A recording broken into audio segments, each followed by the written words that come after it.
So when I got kicked out of high school, I got into an alternative school where there were only about 8 men, and these gentlemen were all gangbangers. Right. Now, all these gentlemen became my friends, and one day they took me to a party full of gang members. As I'm leaving the party, 3 men stopped me right there and they say, "Hey, where are you going?" I said, "I'm leaving the party. There's police here." And before I even finished my sentence, one of the men just punched me straight in the mouth. I, reciprocated the energy by punching him back, and I knocked him out completely. 5 men confront me, immediately, boom, I get hit with brass knuckles. Welcome to the Millionaire Mentorship Mastermind. We're talking to Raphael Vargas today. He's a real estate investor. He also is a FOREX trader. He's got a very compassionate, interesting story. He's hailing out of Miami, Florida. Raphael, welcome to the show. Thank you, man. Appreciate it. Thank you. Yeah, absolutely. So, you're in Miami. Were you born there? Are you from there? Tell me where you're at now and what's going on. Yeah, actually, I'm from Washington, D.C., actually. So I'm from Washington, D.C. originally. Then I moved to Tampa, Florida, and I live in Miami, Florida. And this is my new home, Miami, Florida. Beautiful. I love it here. So you grew up in Washington, D.C.? Yeah, the D.C. metropolitan area, Virginia, Maryland, D.C. I grew up all in those, in that area. Correct.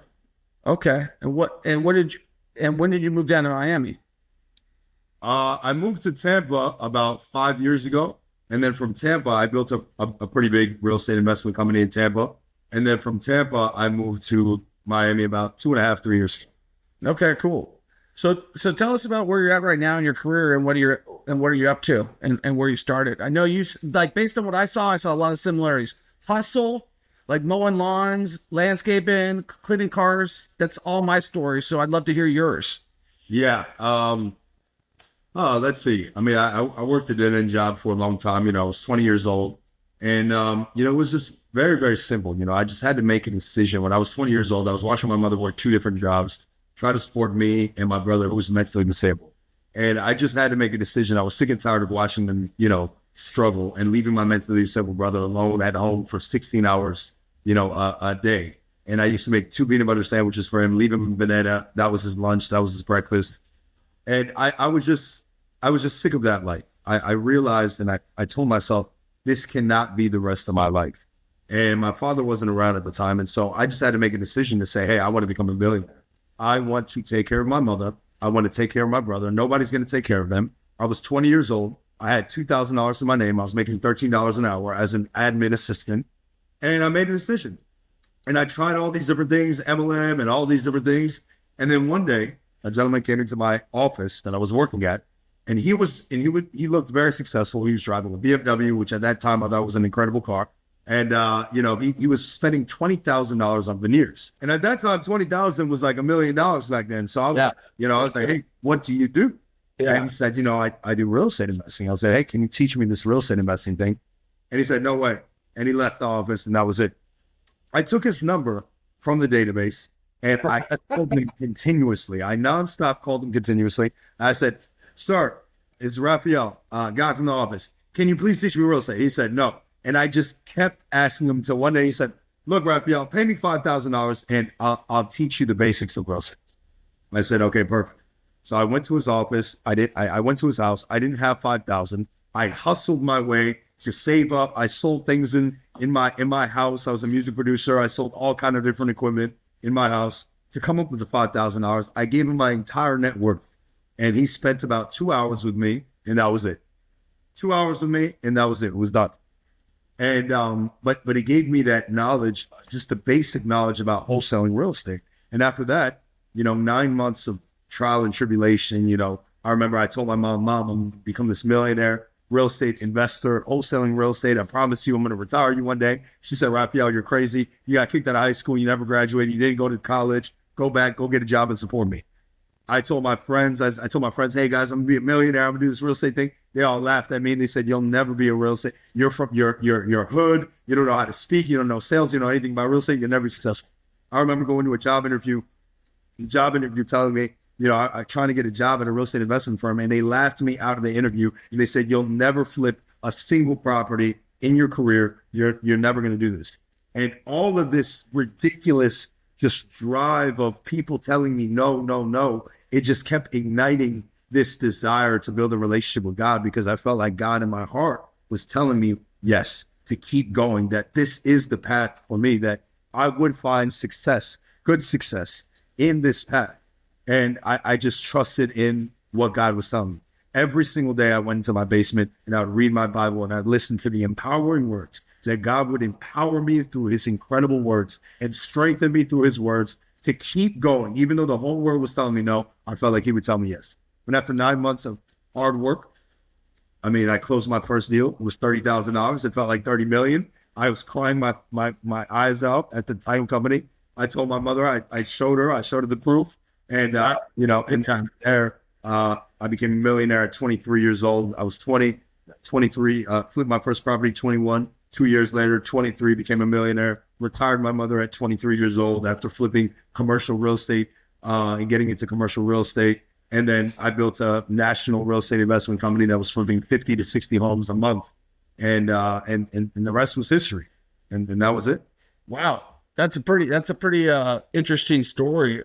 And I would like to dive deep on a few of those points that you made. So one thing that you mentioned is several times is God. Having grown up, I would say almost a little bit resenting religion. My mom's Christian Scientist, which is like, pray if you got, a broken bone and it'll go away. So did you grow up very religious? Where did you kind of realize that, like, read the Bible and like go and seek answers? That would not be where I'm going. So I'm just curious, like, why did you go there? Well, that's a great question.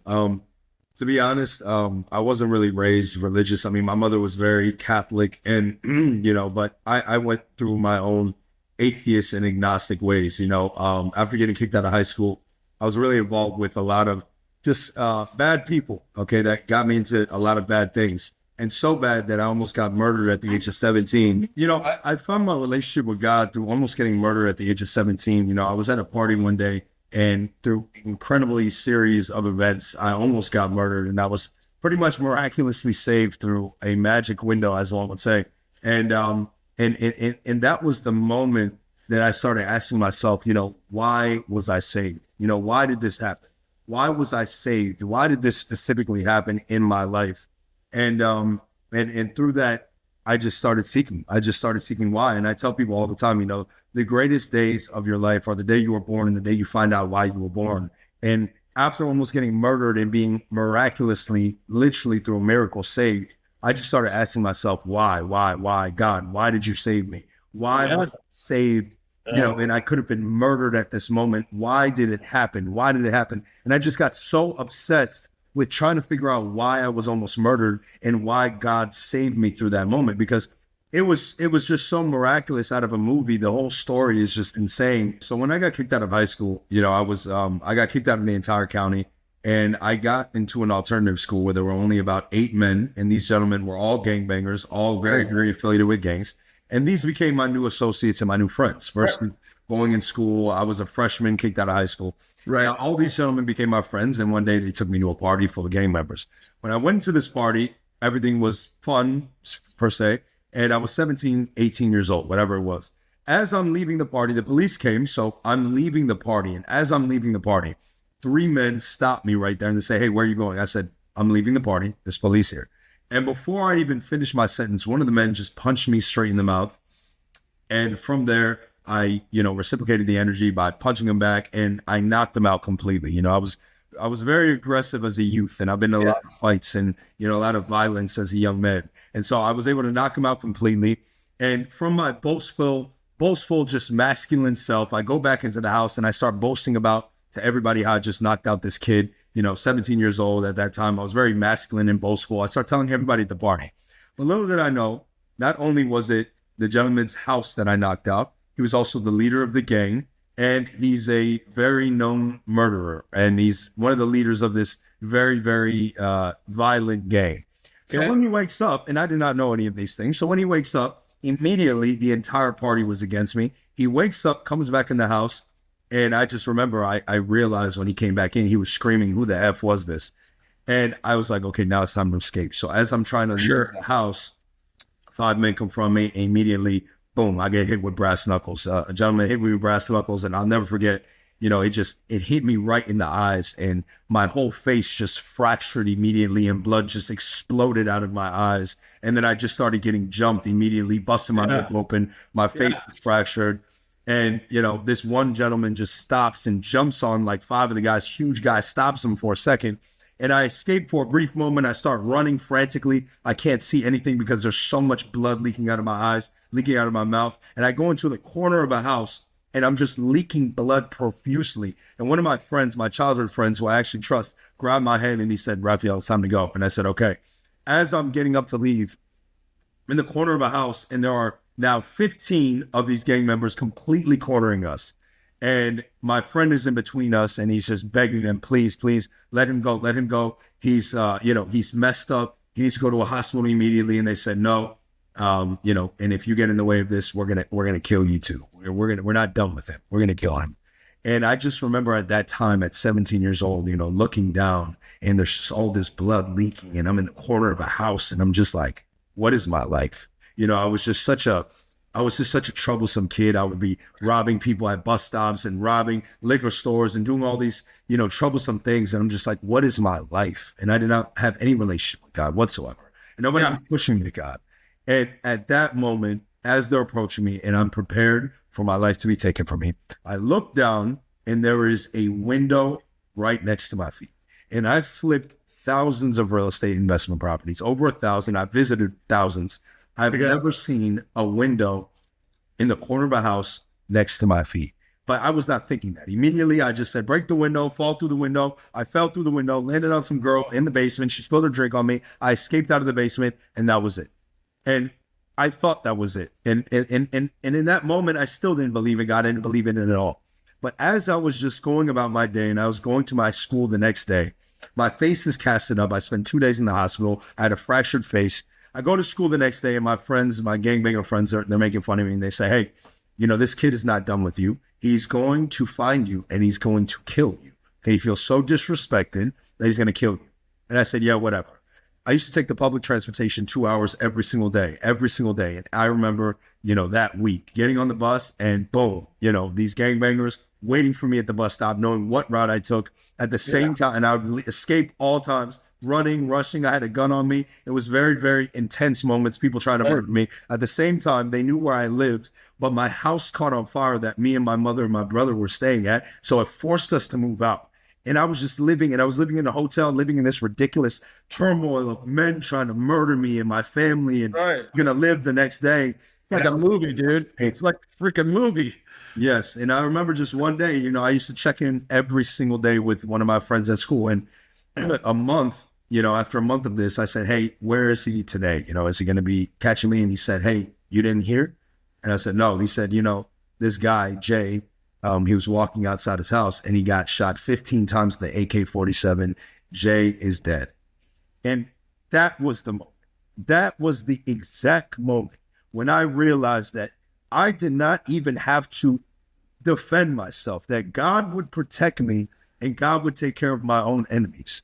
And it was that moment that I started asking myself, it was like a ton of bricks. It wasn't even like soft. It was immediate, and it was so strong that it completely engulfed me. And I just heard God saying, almost like, "Do you hear me now? Do you see? Do you hear me now?" And that was the moment that I said, why? Why me? Why would you allow me to live? Why do I deserve to live? Why would you spare my life and take another man's life? And that was the moment that I just became obsessed. And this obsession became so obsessed that, and it didn't happen overnight. It didn't happen 2 years. It happened 3 years before really finding what my why really is, which is to dominate in business so I can give glory to God in business, to create millions of leaders all over the world, and to give hundreds of millions of dollars of my wealth back. And that's how I created my why, and my story was created through that moment. Well, I think if you could take someone like you and turn you from a total non-believer, violent, you self-described violent dude who's out there causing problems for other people, and then get him to be a believer, you take that same type of energy and emotion and you get it. It's the same freaking thing. The dude that I told you about that got shot and killed, he wore saved on his jersey. He wore Gibbon, hand to God. Like, I learned a lot about religion from this individual. I'd hike mountains with him and pick his brain and listen to him and stuff like that. He had 17 felonies before the age of 18. And so, like, I got to know people who have been saved. So that's it. I really appreciate you sharing your story. So transforming that and fast forwarding that to who you are now. And one thing I like about you is it's completely different than me. And I like it about you is that you show a little bit, you floss a little bit. And so coming from DC, moving to Tampa, now you're in Miami. Has that always been kind of who you are? Or has that been a part of your success and your way of kind of getting other people excited about it? I think I've always been very, very driven by lifestyle. I think as a young man, growing up the way I grew up, I was always infatuated with that lifestyle. And at that time, it was a lot of the, drug dealers or, even like pimps at that time that had that lifestyle that I saw. And, and instead of pursuing those things, which when I was super young, yes, I did pursue those things. But now, pursuing legitimate businesses, that you can have that lifestyle with legitimate business. So I'm a very urban man. At the end of the day, I just have that urban hip hop type of culture within me, but still this level of professionalism that's able to influence the masses, because I understand that a lot of Christians will not agree with me, and that's completely okay. I'm too worldly for the Christians. I'm too Christian for the world. And that's where Jesus was in a lot of ways, right? He was just right there in the middle, just not really always being completely separated. And that's just the reality of just where I'm at. I know that if I want to influence the world, that I must be a part of the world in some capacity. I must utilize the things of this world that God gave us to influence the world and to truly make an impact on the kingdom. And so, yeah, I think it's absolutely helped me. I'm able to attract that young man that wants a $150,000 chain or wants to live in a 10,000 square foot mansion on 5 acres like I'm able to attract those young men that see that lifestyle and they're like, wow, I want what he has. How do I get it? Well, step one is understand your purpose, understand your relationship with God, build that. Every single morning I'm in my Bible. Every single morning I'm journaling. Every single morning, that is the first thing that I do. I put God first in my day. And so what's your conversations with him like? Because journaling is something that I'm slowly picking up. I would say I'm not the most consistent with it, but I do notice an immediate response to it. And one of my good buddies, Brian Casella's down in your area, and he was another guy who talks about mindset. He's in Miami. I'm not sure if you've connected with him yet, but he's a real great guy. But like I saw on your story, it was something that you put today that you journaled, and I was like, man, that's cool that he does that. So what is that conversation with God like? Yeah, every morning it's very simple. What I would do is I will simply find a Bible verse that relates with me for that specific day. So I'll simply Google, how to be more steadfast, right? Bible verse, or, direction, Bible verse. And I'll Google these things, find a Bible verse that truly relates with me, write that Bible verse down, meditate on that Bible verse, read it again and again, meditating on the words, on the specific words, even, looking at dictionary for those specific words that God uses in the Bible, steadfast, for example, today, right? And then journaling about it. And then I just write to God about it. I write to God about my specific day, my specific life, and that Bible verse that relates with it. Okay, that's awesome. And like when you meditate, and this is something that I'm asking selfishly for my own self, because it's something that I'm trying to be better at. When you're meditating, is it like a prayer, or is it like you just thinking about the being steadfast, or thinking about like what your purpose is today, or are you just trying to quiet your mind? What I think a lot of people, I think many people do get the concept of meditation, I think, incorrectly, because I think a lot of people say the concept of meditation is to completely empty your mind, but God actually wants us to meditate on him specifically. So when I meditate and I fill my mind specifically with that Bible verse. And that's what I do. So when I meditate holistically by just focusing on the words in that Bible and asking God to speak truth into my life from those words. So that's That's my definition of meditation. So I'm not this, long guru and release everything. I'm just curious about what you do. It doesn't matter. Like, I don't think there's a right way or a wrong way. I think that there's your way. And for somebody who's trying to develop their own way, I'm interested in hearing what other guys are doing who've been at it a little bit longer. A good friend of mine who is also very, it's interesting. People, I would say, like, probably 5 years ago, nobody would talk about religion on social media. Religion, politics are always taboo for everybody. And now I see a lot of people who are influencers and Christians that are really trying to share their faith out there. And it gets me interested, like, as somebody who, my wife's Jewish, I was raised Christian Science. It's something that, religion was never really like the place I went to, but as I find myself older and my children needing spirituality, it's something that I, look as a self-improvement thing. So I think it's something that when you have it dialed in, like you clearly do, Raphael, it's something I'm going to pay attention to. That's why I ask those questions. I want to kind of transition into your success in business and real estate. So you pay this guy $5,000, you become a millionaire, you retire your mom. How did you do all of that? So I did it through a concept of wholesaling real estate. And just to back up, I don't feel like I have everything dialed in with my relationship with God either. I think we're all progression, just so you know. So I'm not this high almighty priest type being. I'm very imperfect. I'm very sinful. I'm very I'm human. I'm very human. So I just want to say that real quick. But just the wholesaling side, I got into something called real estate wholesaling, which is flipping contracts, and which I think you'd maybe know about, right? Yeah, I know a lot about it. Yep. So we flipped wholesaling properties. So I would focus on flipping properties, and we would just get the contracts and then reassign those contracts to investors. But I found my own niche in Washington, D.C., where I started finding commercial type development type opportunities, understanding development type opportunities, securing those development opportunities, and then selling those opportunities for a much higher premium because of the potential of that property, right? 4-unit condo conversion, 12-unit condo conversion. And that's where I really found my niche. And when I started exploiting that opportunity, that's when I started making $150,000 on a deal, $300,000 on a deal, $250,000 on one deal, $297,000. I mean, that's when I started really making some serious money. So you're locking down commercial property opportunities. Like you're finding a unit, and then most commercial properties are always assignable contracts. They don't even care about that stuff.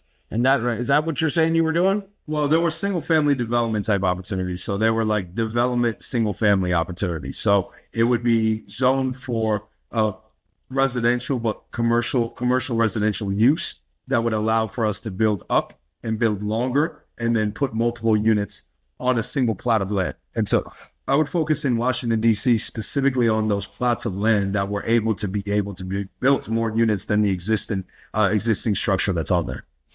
Okay, so you specialized in going after zoning where you saw opportunities for developers. That's exactly right. So I'd actually skip trace and buy a list of specifically R5B zoning, R5A zoning, R6 zoning, specific zoning codes that I would be able to purchase lists and then contact those people and then find those opportunities with the lot size requirements that are necessary to build 6 units or 8 units or 12 units. And so I would just reverse engineer that, contact those homeowners, and then we'd secure them and flip them to larger developers. Nice. Yeah, that's definitely a niche. Not a lot of people are doing that. And you obviously, if you got the right buyer, you can make a lot of money by identifying those opportunities. So where are you at now in your business journey? Yeah, well, I went from real estate wholesaling, and then I scaled my business, to over 50, 60 homes a month. And I was doing really well. I didn't even realize how well I was doing until a company with an education company approached me, and they said, "Oh my gosh, like, dude, you're one of the top investors in the entire country. Like, you're doing insane numbers." And I had a sales team, etc. And they said, "You should educate people." And I said, "No, I'm not interested in that. I like flipping properties. I like real estate." And they said, "No, like, you should educate people on what you're doing." And then I took up their offer, and I fell in love with education. I fell in love with teaching people. I fell in love with transforming people's lives. And I scaled my education company to 10 million our first year. And wow. Had huge events.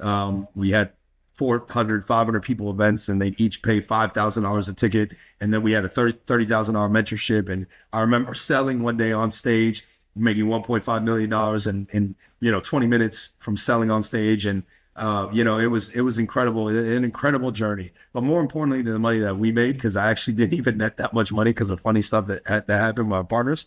But it was more impressive how many lives and how many millionaires that we created with the education that I provided.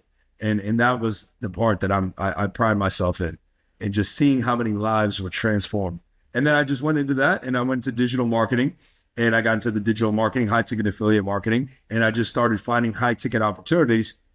Once I've realized, like, oh my gosh, $30,000 mentorship, like, this is incredible, right? I'm going to exploit other high ticket opportunities. And so I just went to multiple different high ticket opportunities, and I've collectively probably made over $35 million now in my career in just the high ticket digital offers. And So is it like all coaching and all involved in coaching? some coaching, some automation, and like, for example, ERC, we did I did almost $11 million in 6 months with ERC, which is a high. Yeah, well, yeah. So a lot of people were hitting up. That's a big digital marketing space. A lot of guys. That's for the COVID extra money that businesses qualify for. Is that what you're referring to? Correct. And I built an incredible affiliate system, and utilize my social media skills to bring on affiliates and also find business owners.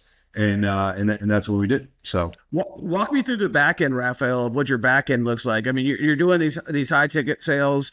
We sell a coaching program.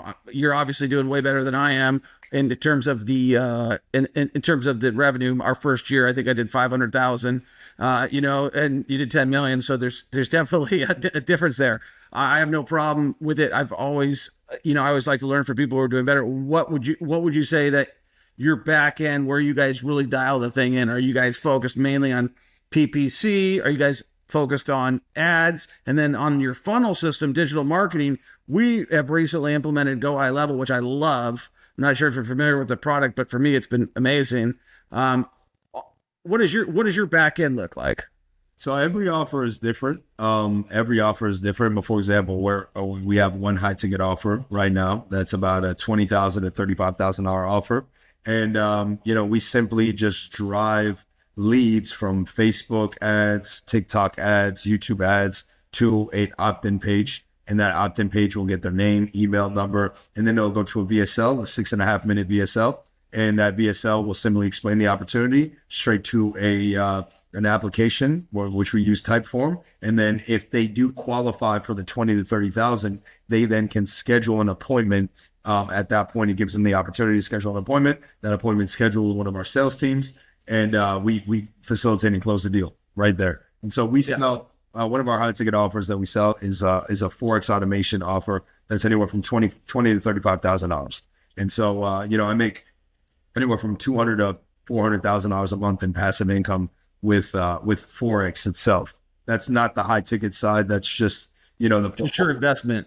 That's my. I've never understood Forex. I've always thought it was something like when people talked about it, nobody could ever explain it to me correctly. Maybe you're the guy that could break it down for me about like why people should consider Forex a good investment.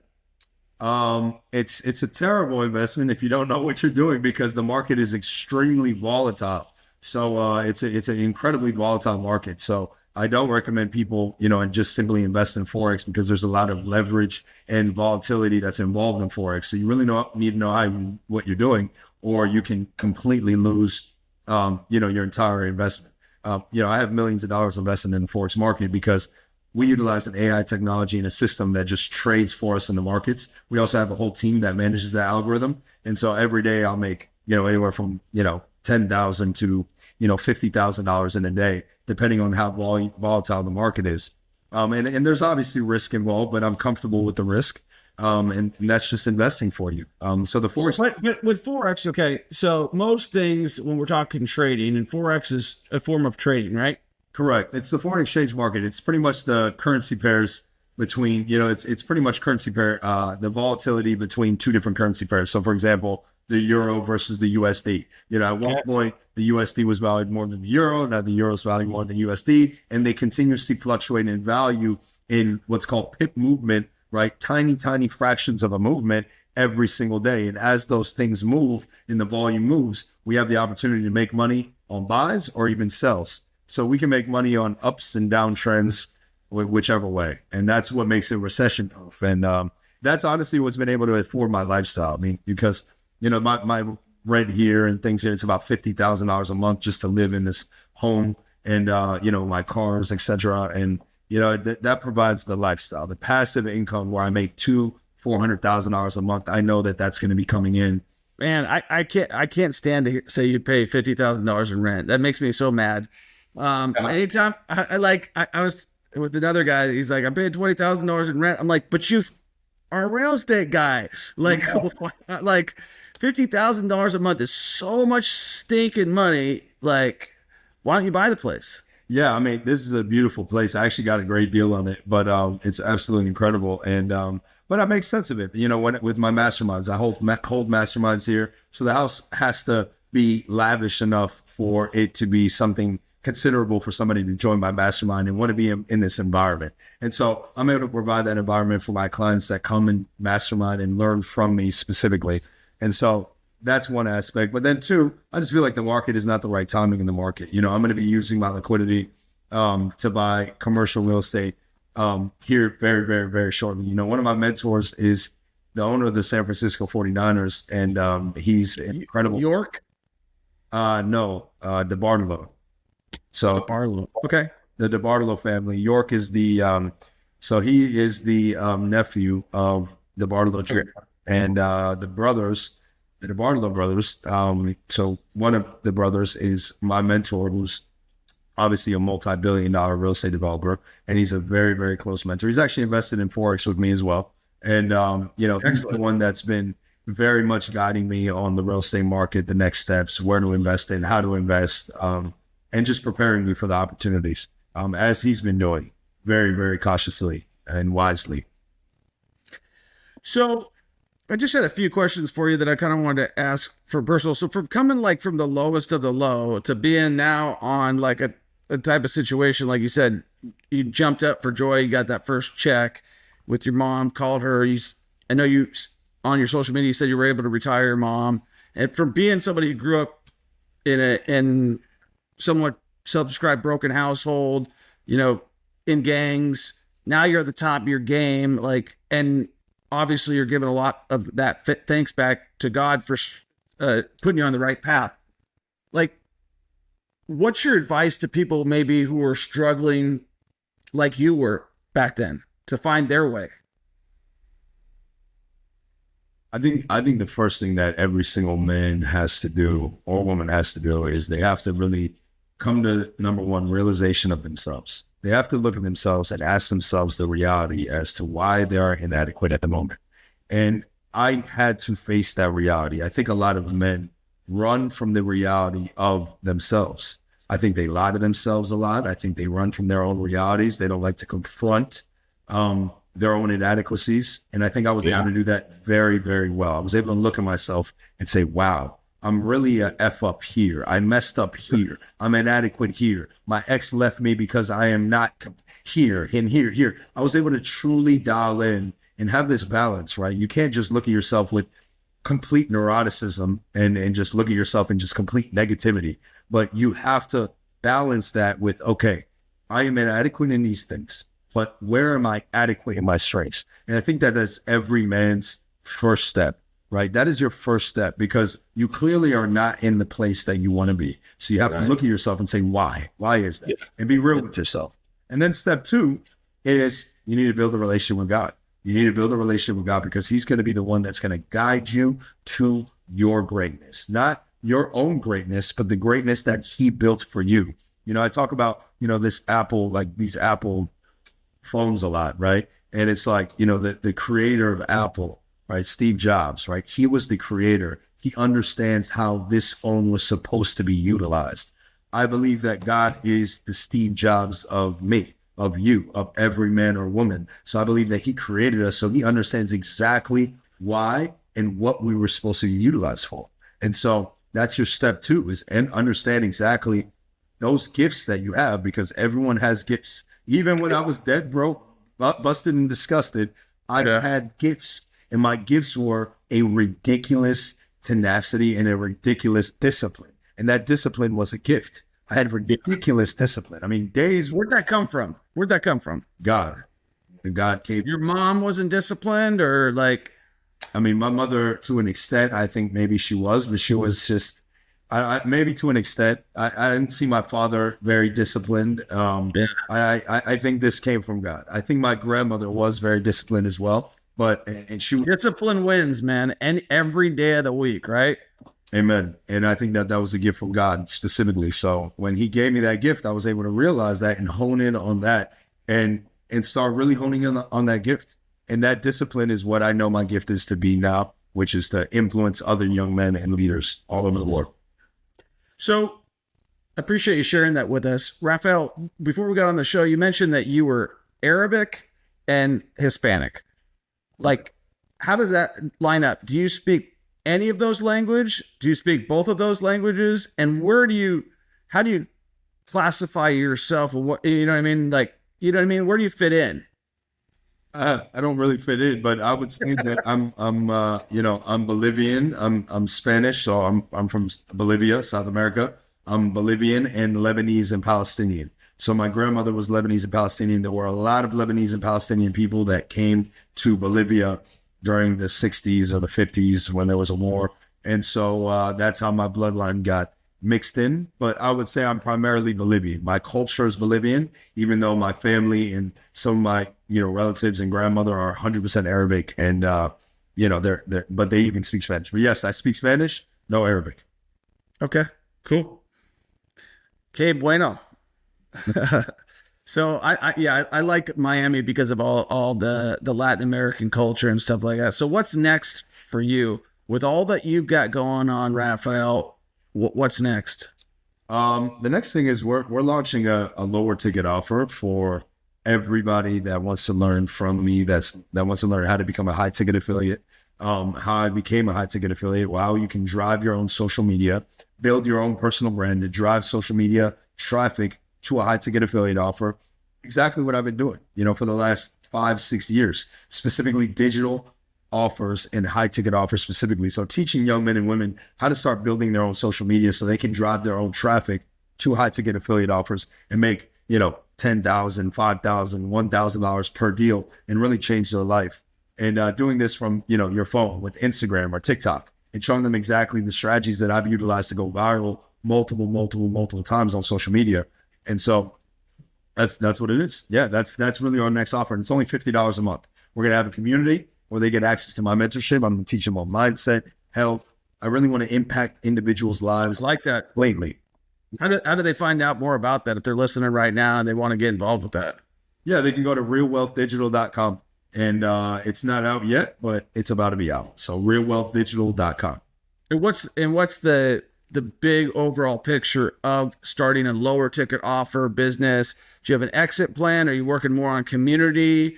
What's your goal with that? Because from going from high ticket to low ticket, it's a completely different plan. In our brain, we have an RAS system that looks for whatever our mind is completely indulged with.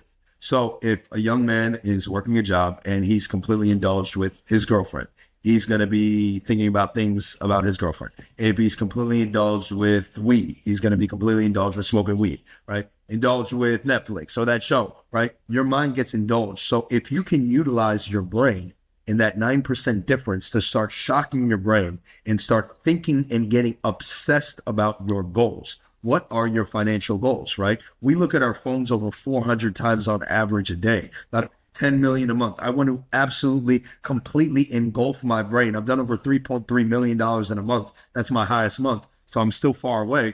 But the reality is that if you start utilizing your RAS system, your reticular activating system, and you start seeing 10 million a month, 10 million a month, 10 million a month, your brain starts looking for 10 million a month opportunities. Versus if I'm engulfed with my girlfriend, I'm going to completely not see those 10 million a month opportunities. So what I would say is step one is you need to get obsessed.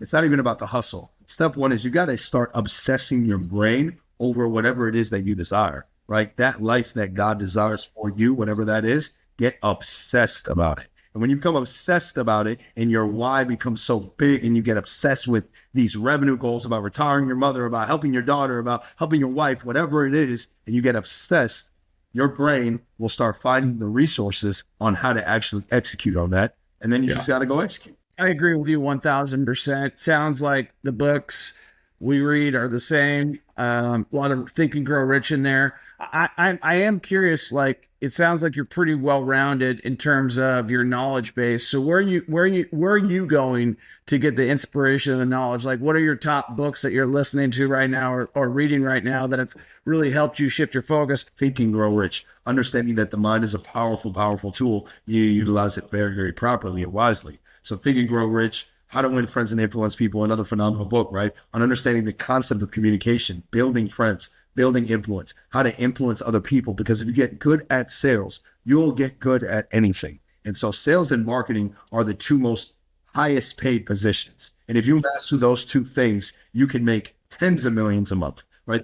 Endless amount of money. That's what I would suggest is start with the foundation. Start with the foundation of understanding Think and Grow Rich, understanding, sales and, how to win friends and influence people. And then, read your Bible. Think about The Power of Positive Thinking is another phenomenal book, which is a very spiritual book as well. Yeah. The Purpose Driven Life by Rick Warren is also another phenomenal book. And, to just really start understanding like your life. Did you ever want to invest in real estate? Did you ever want to live the life of your dreams? Did you want financial freedom? We have a free Facebook group, the Millionaire Mentorship Facebook group for real estate investing. Make sure you join. The link is in the description. If you want to schedule a free call with me and my team and you actually want to start, I would suggest you do so. We have helped hundreds of people change their lives, and all they had to do was get started. They booked a call with me and my team, and they got the ball rolling. And I'm so confident that if you don't get your first or next investment property within the first 90 days, you don't pay, and I'll give you $1,000 cash. That's how confident I am. Obviously, you got to take action.